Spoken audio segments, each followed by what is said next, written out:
네, 오늘이 5월 15일이네요. 스승의 날인데요. 그런 거 챙길 여력이 없네요. 투자자들은 워낙 사실 트럼프의 관세 때문에 흔들리는 변동성 상당한 한 달을 보냈고요. 올해 시장에서 정말 큰 화두가 트럼프일 줄 알았는데 이 정도일 줄은 몰랐는데요.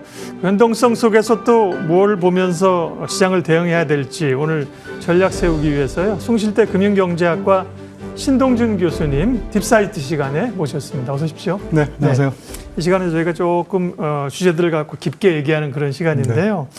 먼저 말씀드린 것처럼 극강의 변동성을 지난해 8월에 아마 그 엔캐리 하면서 한번 시장이 덜컹거렸고요. 올해 4월에 이제 트럼프 관세 때문에 엄청난 충격이 있었는데 이후에 빠르게 회복을 하고 있습니다. 그 배경이나 글로벌 증시가 여기서 더 회복을 할 수 있을지 아니면 단기적으로 좀 회복이 좀 목에 찬 건지 어떻게 보시는지. 일단 조금 더 회복할 수 있을 거로 생각하고요. 예. 특히 미국 주식 중심으로요. 그래서 미국 주가가 아무래도 가장 크게 흔들렸었기 때문에 전 세계가 좀 힘들었지 않나 싶습니다. 크게 지금 생각해 보면 미국 주가가 하락했던 이유가 무엇이었을까? 혹은 미국의 테크주들이 주로 하락했던 이유가 뭐였을까 생각해 보면 총 3가지 정도였던 것 같아요. 첫 번째는 그렇게 큰 기업들인데 M7처럼 그렇게 큰 기업들인데 실적 가이던스가 나오지 않는다.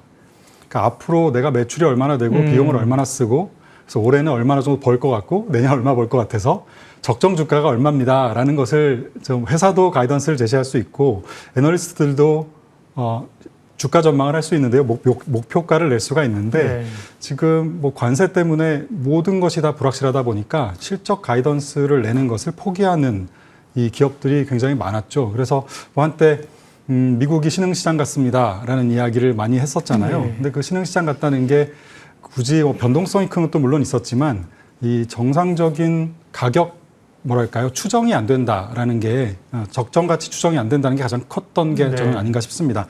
그 부분은 지금 아까 말씀해 주신 대로 90일 동안 관세를 유예하는 정책을 일단 냈고 또 하나는 베센트 장관이 관세를 유예하면서 우리가 계속해서 협의를 하다 보면 시간이 모자랄 수도 있는데 만약에 우호적으로 서로 약속된 협상을 하다 보면 그거는 좀 더 연장해서 할 수도 있는 거 아니냐라는 시각을 좀 비쳤지 않습니까?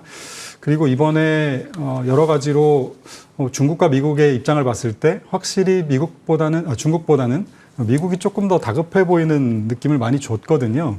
그래서 이제 시장이 어느 정도 그 부분은 캐치한 것 같아요. 여기서 더 강하게 중국을 밀어붙여서 미국이 얻을 수 있는 실익은 사실 지금 타이밍은 별로 없지 않겠는가. 내년도 중간 선거를 앞두고 정도는 모르겠는데 다시 한번 이제 그 지지 세력을 결집시켜야 되니까. 근데 지금은 경제도 그렇고 여러 가지가 좀 힘든 상황에서 여기서 더 강공 정책을 펼치기에는 조금 무리가 있지 않았나 하는 생각을 좀 했던 것 같습니다. 시장도. 그래서 관세 정책의 경우에 여기서 더 강하게 가기보다는 조금 오히려 말로 좀 세질 수 있을지언정 시장이 여기서는 조금 앞으로 좀 큰 흐름은 일단 완화되는 방향으로 적어도 상반기까지는 갈 수 있지 않을까 생각하고요. 두 번째 시장이 좀 힘들었던 리스크는 중국하고 이 갈등을 벌이면서 미국 기업들이 중국으로부터 오는 수요들이 굉장히 많이 줄었다라는 거죠. 제가 기억하기로 미국의 반도체 기업 같은 경우에는 중국 매출 비중이 거의 70% 이상 80% 가까이 되거든요.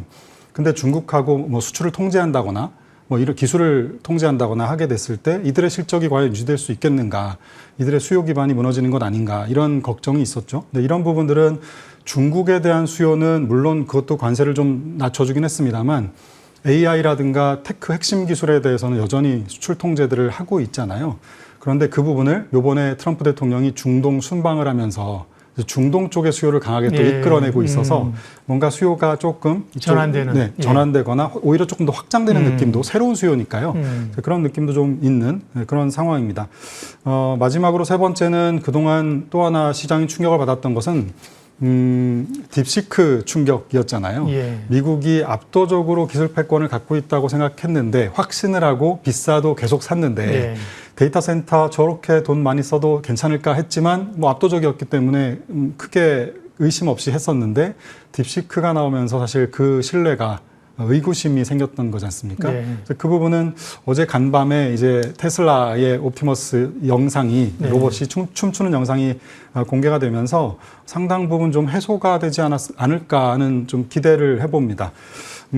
테슬라의 이 옵티머스 동영상에서 좀 눈에 띄는 것은 보통 이제 로봇을 그 시뮬레이션을 하고 이것을 실제 상황에다가 노출을 시키면 시뮬레이션 환경하고 실제 상황이 다르니까 버벅거리는 경우가 넘어지기도 많죠. 하고 맞아요. 뭐 이러면서 예. 망가져서 다시 해야 되고 예. 이런 것들이 실제 시뮬레이션과 실행 간의 차이가 네. 굉장히 큰데요.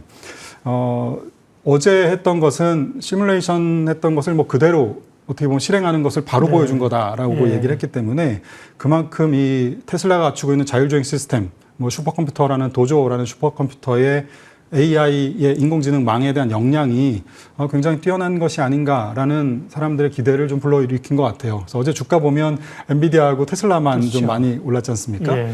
그러면 딥시크가 오히려 미국보다 잘하는 거 아닌가 혹은 뭐 이런 생각도 했었다가 어제 저 영상을 보면서 저 정도까지 할 수 있다면 엔비디아의 반도체 칩을 조금 더 우리가 써도 되겠다 혹은 더 수입하고 싶다라는 마음이 들 수 있으니까요. 그래서 중동 순방하고 맞물려서 이런 것들이 좀 전략적으로 된 건지 모르겠습니다만 예. 이렇게 좀 비슷한 시기에 이런 세 가지 정도의 리스크들이 한꺼번에 좀 해소가 되면서 주가가 지금 올라가고 있는 과정이라고 봅니다. S&P 500 기준으로 보면 지금 올해하고 내년도의 그 주당 순익 EPS 전망치가 컨센서스가 만약에 여기서 추가적으로 더 나빠지지 않는다면 연말까지 S&P 500의 주당 순익 전망은 한 8%, 9% 정도 상승 여력이 있어요. 그래서 그리고 PER로 봐도 선행 PER 기준으로 봐도 지금 21배 초반 정도 되는데요. 고점이 22.5배 정도 됐었고 올해 뭐 고점 대비해서 지금 한 10% 이상 낮은 상태니까 그런 부분을 감안하면 적어도 한 두어 달 정도 상반기까지는 예. 조금 더 테크주, 성장주, 미국 S&P 500, 네. 나스닥 뭐 이런 쪽에 기술주 중심의 성장세, 우리가 관세 이전에 봤던 네. 그런 흐름들이 조금 더 이어질 가능성은 좀 있다라고 저는 기대해 봅니다. 네.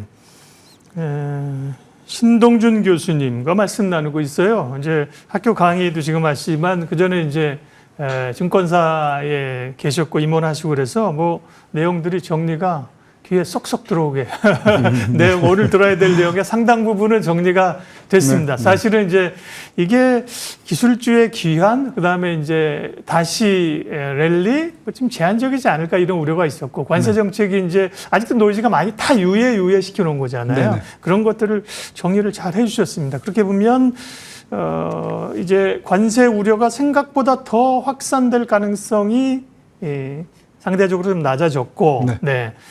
좀 기술주 중심의 리스크온 분위기가 될 수 있다는 말씀인데, 다만 전체적으로는 트럼프 행정부가 오면서 지금 얼마 전에 있었던 국채 시장에서의 약간 긴장감, 좀 발작이라고 표현할 수 있는 게 미국 자산에 대한 매각 이런 우려가 있었잖아요. 네. 그래서 이 국채 시장에 있었던 긴장감, 마침 어제 또 10년물이 4.5% 넘었더라고요. 네, 맞습니다. 이런 긴장감이 여전히 살아있는 거 아닐까? 경계 경보가 좀 해제된 건가? 이런 궁금증이 좀 드는데요. 그렇진 않습니다. 네. 그래서 지금 미국 경제 혹은 예. 증시의 가장 큰 리스크 요인이라고 하면 네. 장기 금리 상승 혹은 그 저변에 깔려 있는 재정 적자 그렇죠. 예. 문제인데요. 이 부분은 사실 미국만의 문제도 아니긴 합니다. 그래서 전 세계적으로 좀 골치 아픈 네. 부분이죠. 이게 부채가 어쨌든 GDP의 규모를 넘어서고 있기 때문에 이자를 갚기 위해서 또 빚을 채권을 내야 하는 마련하는, 맞아요. 이런 예. 상황이 되어 있고요. 향후에 10년 동안 미국 재정 적자의 60%에서 70%를 이자를 갚는데 써야 하는 정도이거든요. 예. 지금 예상으로는요.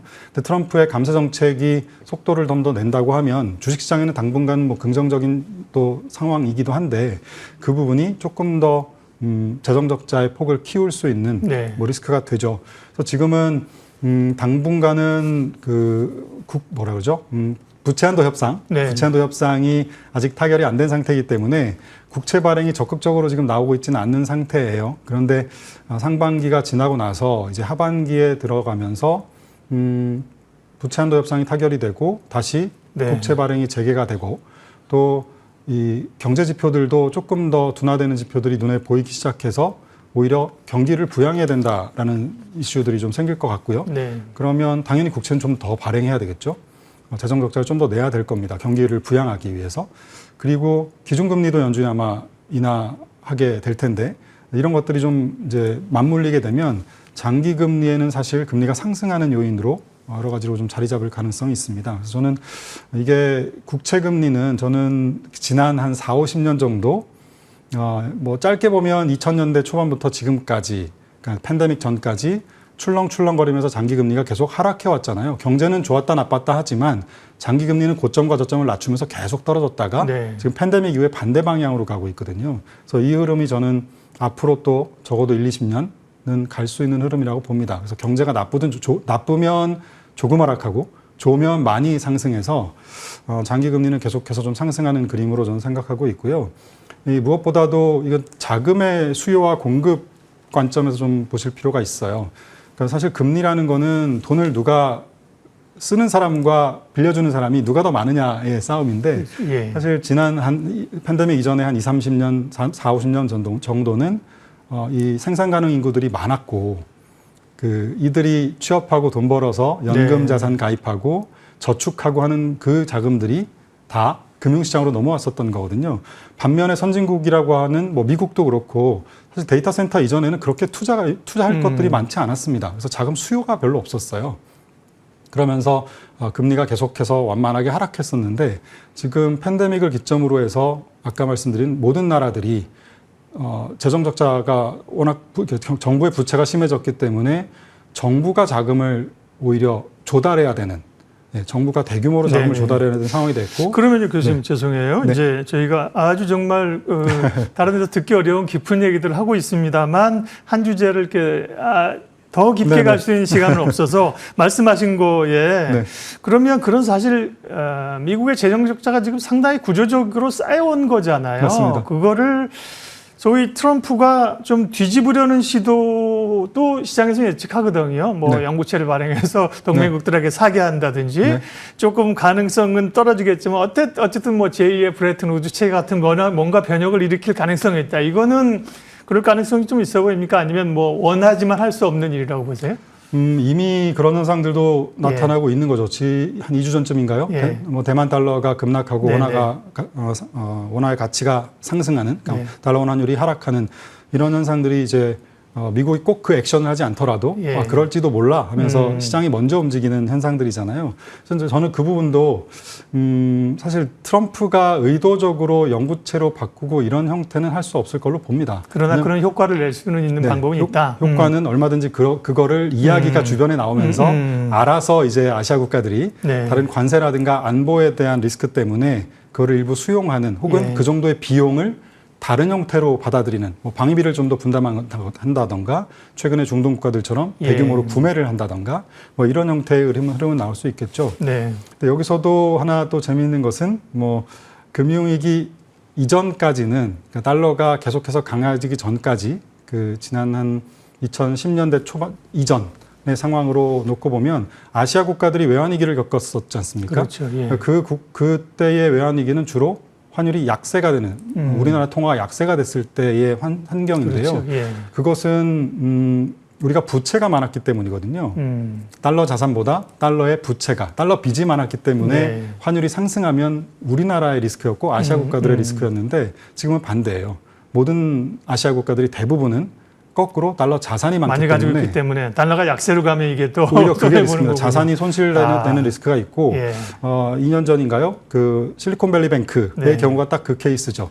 자산은 굉장히 건전했고 미국 국채를 갖고 있었는데 어느 날 보니까 손실이 많이 발생해서 국채가 부도가 나는 게 아니잖아요. 그러니까 손실이 평가손이 나서 자금이 이탈하면서 결국 그 실리콘밸리 뱅크가 문을 닫았지 않습니까? 이게 소위 그 옛날에 우리가 한참 책 봤던 그 뭐 양털깎기 이런 거잖아요. 재미있고 사실은 또 얘기가 깊어집니다.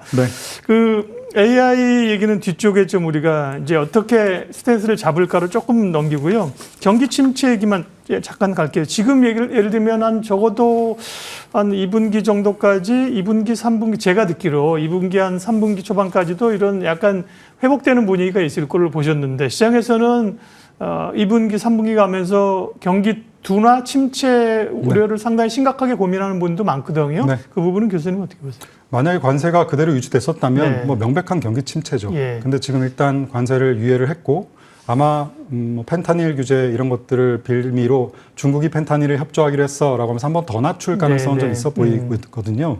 경제 지표가 나빠지게 됐을 때 트럼프 행정부는 아마 관세는 좀 더 뒤로 밀어놓을 가능성이 있지 않나 생각합니다. 네. 그래서 일단 관세를 유예하는 액션을 했기 때문에 저는 상반기까지 데이터들은 괜찮을 것 같은데요. 네. 어쨌든 하반기에 나오는 2분기 데이터들부터는 조금 부정적인 데이터들이 나올 가능성이 있지만 그것이 당장 침체를 이야기하기에는 지금 좀 리스크가 많이 제거가 된 것이 아닌가 하는 생각이 들고요. 또 하나는 내년으로 넘어가면 이제 하반기부터 우리가 그 미국은 감세의 드라이브를 걸 거거든요. 예. 지금 지난 간밤에도 감세안에 대해서 굉장히 적극적으로 이야기를 해서 미국의 장기 금리가 조금 더 올라간 면도 있어서요.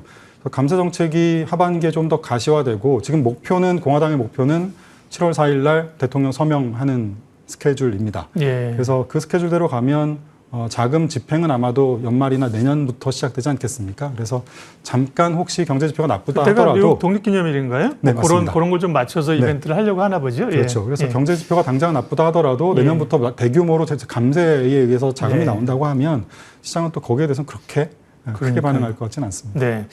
자, 그러면 우리가 지금 당면하고 있는 그 이슈들을 굉장히 중요한 얘기들을 압축해서 잘 얘기해 주셨고요. 이번에는 어쨌든 또 저희가 다른 코너보다는 시간을 많이 할애합니다만 그래도 제한이 있어서 투자자 입장에서는 이건 이제 어떻게 바라보며 대응할 것인가.